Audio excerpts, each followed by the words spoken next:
In this video, we're going to take a quick look at the basic functionality of the Exact Change program so that you can get started entering coins into your collection right away. In the bottom left corner of the window are tabs that represent the basic functions that you'll do in Exact Change, things like looking at price lists, entering coins, printing reports, and so forth. The first tab is the Series tab, and it's a starting point for everything that you're going to do in Exact Change. The Series tab uses an outline structure to display all of the coin types in your collection.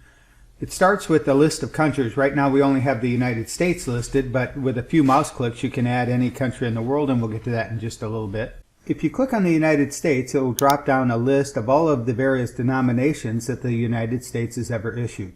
If you then click on one of those denominations, it will drop down a list of all of the coin designs that apply to that denomination. Here we can see that cents are further broken down into large cents and small cents, and when we click on small cents, the Lincoln cents are broken down into the various reverse designs for the Lincoln cent. When we click on wheat cent, the program will display an obverse and reverse image of a typical coin from that series. In the upper right corner of the screen, the program shows in red text the name of the currently selected series, in this case wheat cents.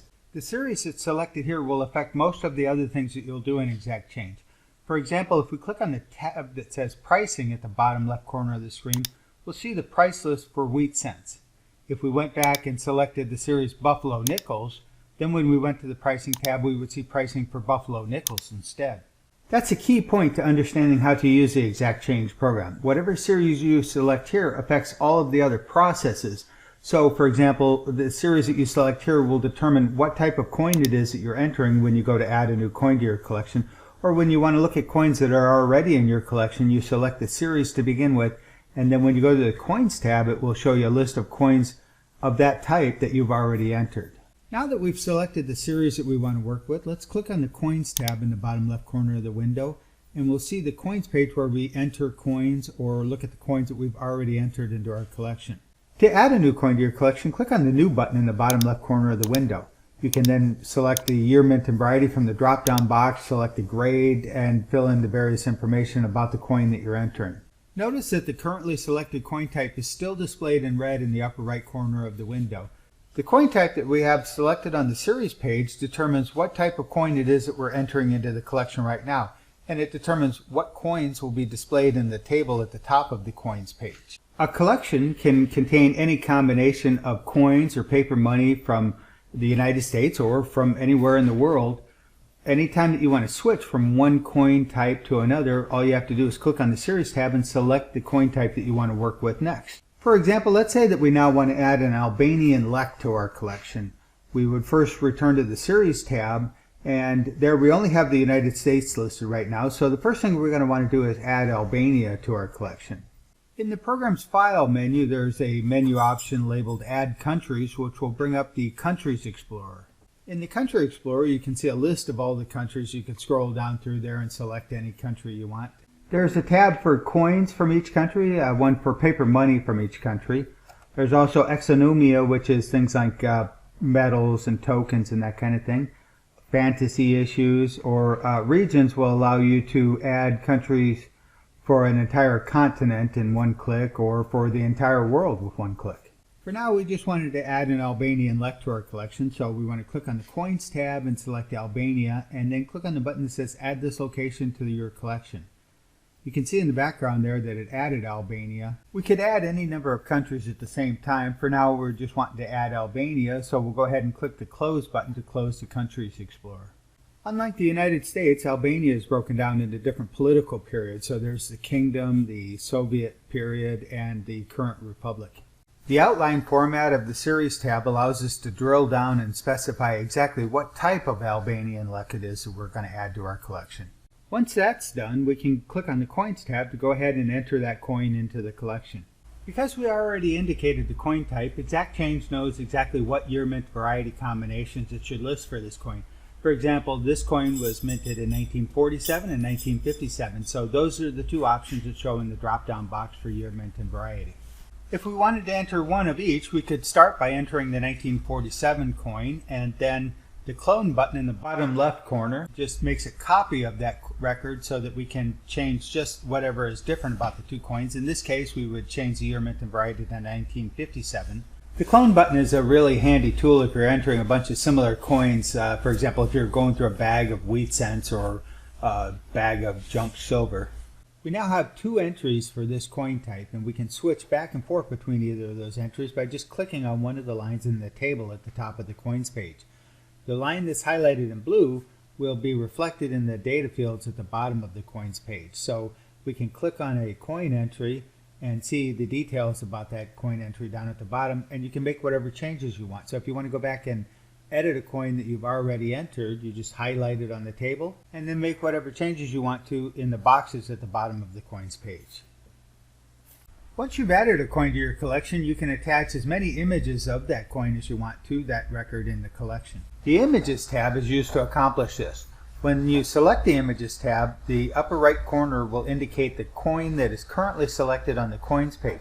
It's the only place in the program where the currently selected series is not displayed, because the images here pertain to a particular coin on the coins page. That's the reason why the Images tab appears only if you have selected a series that actually has coin entries in it.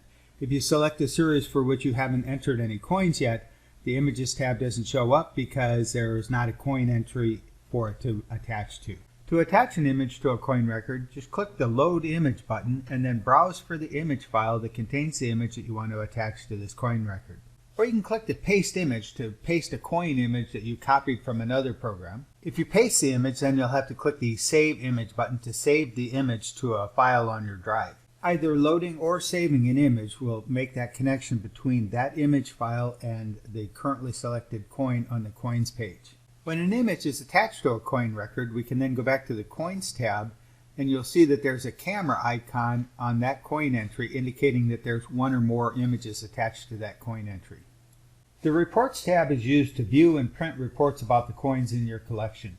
The Description tab on the right side displays a list of available reports, and as you select a report from that list, it will provide a description of that report, what's in it, and what its purpose is. Once you select a report, you can click the Preview tab and the report will be displayed on screen. From there you can view the report, you can print it, or you can export it to a data file. The ability to export your data means that your collection information can be easily extracted from ExactChange and pulled into something like Excel or a web-based marketing program, anything like that. The currently selected series is displayed in red text in the upper right corner of the window because those are the coins that will be included in any report that we look at right now. We currently have this series' entire collection selected, so this report includes all of the coins that we've entered into this collection so far. If we selected a more precise series, such as Buffalo Nickels or Albania, then the report would only include coins that fall within that series or underneath that series.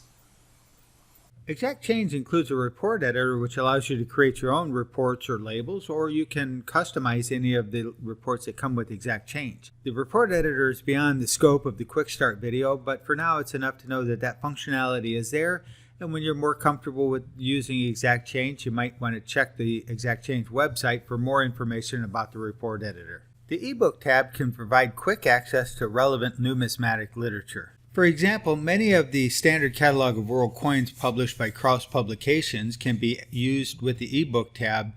When that document is properly configured, ExactChange can then show you the page that relates to the currently selected series automatically. For example, if you go back to the series editor and select a series from any country and then click on the eBook tab, ExactChange will take you right to the page that covers that particular coin type in the standard catalog of world coins. Now that we've gone over the basic pages in ExactChange, you may want to save your collection. To do that, you just click on the File menu in the upper left corner of the program window, then click on Save and save this collection file.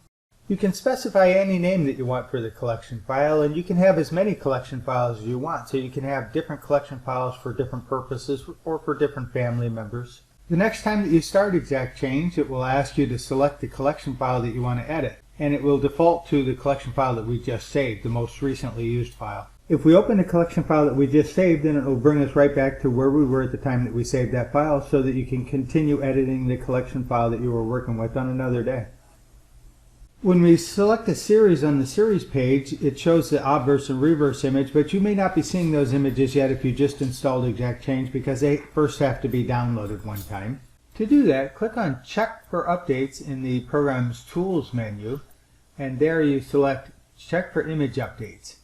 It'll bring up a list of all the different countries that you might want images for. There's more than 400 to choose from between coins and paper money, Exonomia, and so forth. If you check off any countries that you're interested in and then click the Begin Update button, it will start downloading the image files for those countries, and the images will just appear once that particular download is done. You can come back and download additional images at any time, so you don't need to download every country right now just to get started. We're constantly adding additional images to the ExactChange image library, so from time to time you may want to come back and download the images again just to get the new images. There's a Suggest button there that will tell you which countries have new images. It compares the number of images you have to the number of images that are on our web server, and will automatically check off the countries where you'll get more images if you download that country again, so that you're not wasting time re-downloading a country where there are no new images. Also under that Check for Updates menu option is an option to download new price lists. Like when you're downloading images, you can select which price lists you're interested in. You can check off the ones that you want to download and unselect those that you don't. Unlike images, price lists are not very big, so it really doesn't hurt to download them all, but we give you the option to select which ones you want to download so that if you customize the price list, you can prevent the program from updating that price list and overwriting the changes that you've made to your own price list. There's a few other tabs in ExactChange that we haven't covered yet. One of them is the Graphs tab, and the reason I skipped over that before is because your collection file has to have quite a few coins in it before the Graphs tab really gives you any kind of meaningful data. Here I've loaded a larger collection file so that we can get more sample data and get a better look at the Graph tab. You can select the graphing function from the drop-down box in the upper right-hand corner of the window, and then from there it's pretty simple. There are sliders that let you adjust it in 3D and spin it around. If you want, you can then choose to print the graph or save it to a BMP file. On the right side of the series page are three tabs labeled Images, Themes, and Stats. The Images tab shows the obverse and reverse images that we were looking at before. The Themes tab is a useful tool for people who like to collect coins based on certain images, like images of birds or images of ships and so forth. The Stats tab gives an on-screen breakdown of all the totals for the currently selected series. For example, it tells you how many varieties there are within the selected series and how many of those varieties you've entered into your collection, as well as things like how much silver is in this series, what is the purity of that silver, the melt value, and all that kind of information is on the Stats tab. Since the Stats tab applies to the currently selected series, you can select a series like Washington Quarters and find out how much silver is in your Washington Quarters, or you could select a series like Entire Collection and find out how much silver is in your entire collection. There's a couple of other controls on the Images tab that you may have noticed. One of them is the View Size button. It shows you a comparison of the size of a coin from the selected series relative to some other common coins that you might be familiar with. You can compare the size of this coin to either US coins, Australian coins, or Euro coinage. It just gives you a good perspective of how big a coin from that selected series is. The other control on that Images tab is a checkbox labeled Favorite Series. When you check a series as being a favorite series, it's added to the Favorites menu at the top of the program window. This is a convenient way to quickly return to series that you do a lot of work with. For more in-depth information about the features and functionality of the ExactChange program, visit the Wildman Software channel for additional videos.